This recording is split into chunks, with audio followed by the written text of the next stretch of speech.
Okay everyone, so today I'm going to do a Halloween theme glass piece and I just thought I'd take you along for the ride. I decided on some lips with some fangs and I'm going to cut apart this mirror I have outside. It's just a free little mirror someone gave me. I usually keep everything, so especially if I can cut it up and turn it into something. So I figured I would utilize that until before it breaks. Makes sense. So I sketched out these lips and then they have, I don't know if you can see, some fangs. Now I will show you I have it filmed, at least the drawing, not anything else because I haven't done it yet, but really like to sketch out a lot of my stuff and things that aren't normally symmetrical, like lips and teeth, which might drive some people crazy, but if it's not naturally symmetrical, I'm not gonna make it naturally symmetrical, but pretty damn close, you know, so I like to sketch out my stuff. So anyway, I'm going to do a transparent red lip. I'm gonna do opaque fangs and I'm gonna put them on top of the whole lip shaped mirror. So I hope that's Okay, so the first thing you're gonna wanna do is get your template. I did use a picture for reference, so you could do that, but also you could just go and print out a nice pretty pair of lips. Of course, make sure the mouth is open so you can add your fangs, but I wanted my lips to look plump, so I added these lines to it to make it kind of, give it some depth, give it some direction. I did the same thing to the bottom lip, but I was planning on cutting it out as a whole piece, but sometimes when you're cutting glass, you know, it doesn't come out that way. So I thought in case it breaks, I will do it in pieces, which is always smart, think ahead. I had to break down my mirror that I'm repurposing. So I have this mirror, it's from the thrift, I think. A friend gave it to me and I just pull out those nails and pop that baby out. I would definitely suggest just getting a mirror from the thrift store. You can find little ones like this in frames and stuff, super cheap for like $1. So it's worth it instead of going and buying mirror.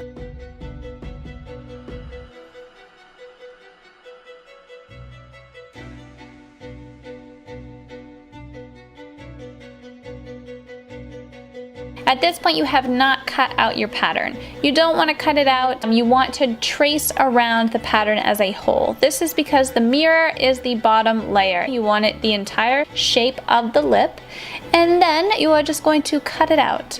Now, if you're like me, I don't know why, maybe it's just, I don't know, I'm like cursed when it comes to mirrors. I always break my pattern. I don't know what it is. I feel like I'm really good at cutting glass, but when it comes to mirrors, I always fracture them. Does anyone else have this problem but me?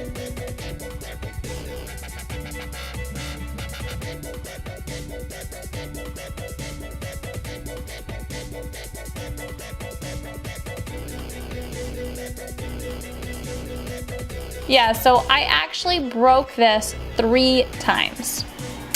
Right there is one of the times, and 2 more times. I just had to keep retracing my template. Somehow my fractures and my breaks were just slightly, so I was able to still use this piece. The moral of the story, never give up.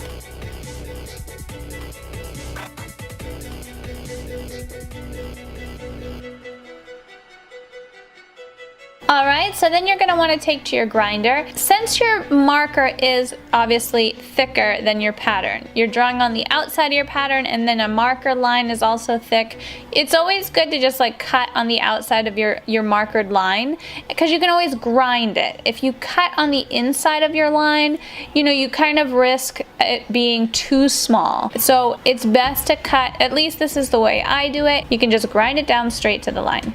And then you're going to want to mark out your pattern. This is where we'll start cutting it up. I always use, especially if something's pretty much symmetrical, I will use shapes and then just put a left or right symbol. You could number it, color it, whatever you think would work best for you. There's no wrong way to do it as long as you know how to fit your puzzle pieces back together after.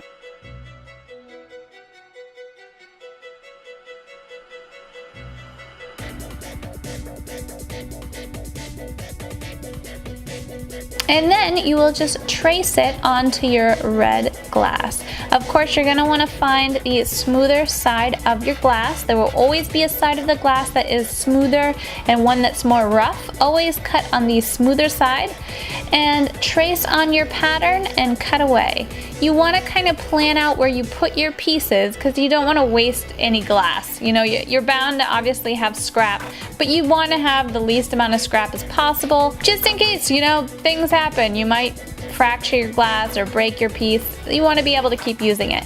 I got my glass from the scrap section, so it was really important to me to utilize everything that I had. I didn't have like one huge sheet of red.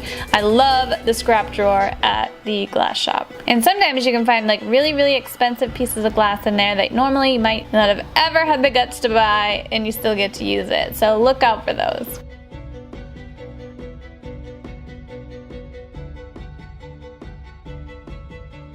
I wanted to cut my bottom lip as a whole piece. I was prepared for it to break, so I did have a pattern set out if I needed it.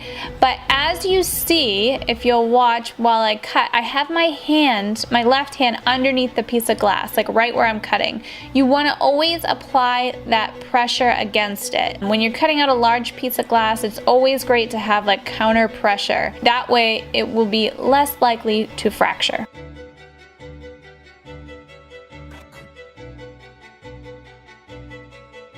And then I cut out my teeth, which was an awesome white opal type of glass. I thought it was great for the teeth, very glamorous. And then you are going to copper foil your glass pieces. Now I didn't show this process because I actually do it inside. I feel like the humidity is against me down here. My studio is outside, so I always foil inside because it's really humid where I live, so I feel like it makes it less sticky. Now, the most important step out of everything is you are not going to solder your top layer, your lips, to the mirror right now.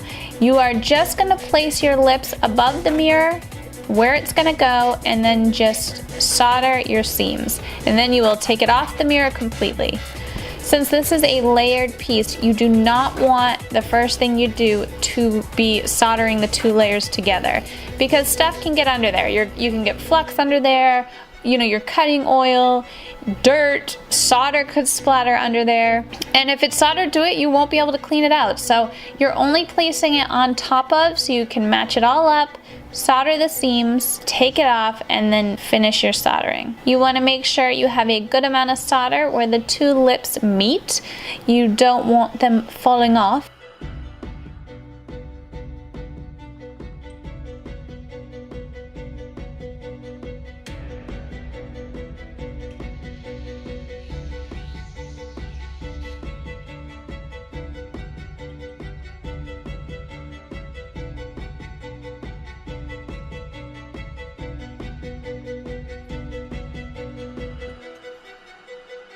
And I had a little bit of a thick bead of solder there, so I had to kind of flatten it out so my fangs would fit there. There she goes. And then I just solder on my fangs.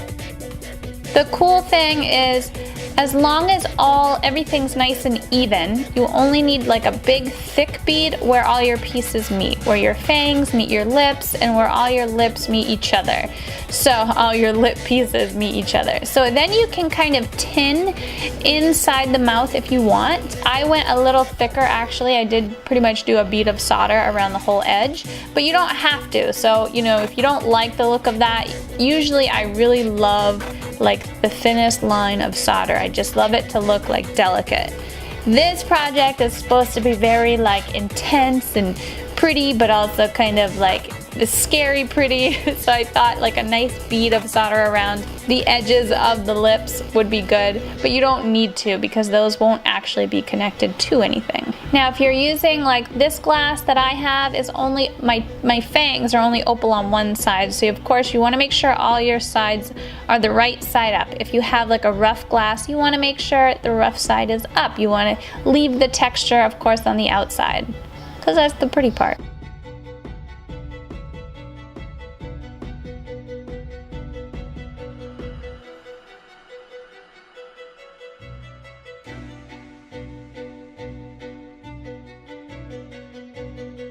And then I just tin the edges slightly. Then you're gonna wanna clean the heck out of both pieces. You wanna clean all of your lips and fangs, but also your mirror. You don't want anything to get stuck under there.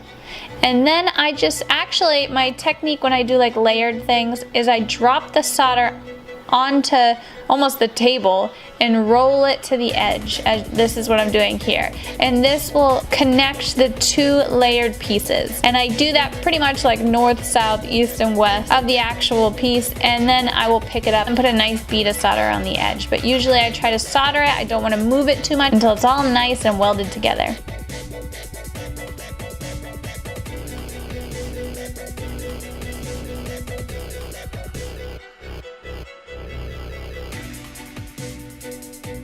And then you're just gonna add your chain. I use like jewelry, jump rings. Some of them, you know, you can't patina, but if you do use something you can't patina, you know, for jump ring style, you will need hooks and things to hang them with. You can just layer the solder around the hoop. So for instance, if I was going to patina this copper, I would have to do a thin layer of solder around my jump ring, and then I would be able to patina it copper. Usually I patina everything. I love copper patina is my favorite. If you were to patina this piece, you would have done that the last step. You would have done that when you were, right after you soldered the lips, before they were soldered together, because you don't want the patina to get, you don't want anything to get under there. And then you could patina the outside edge afterwards.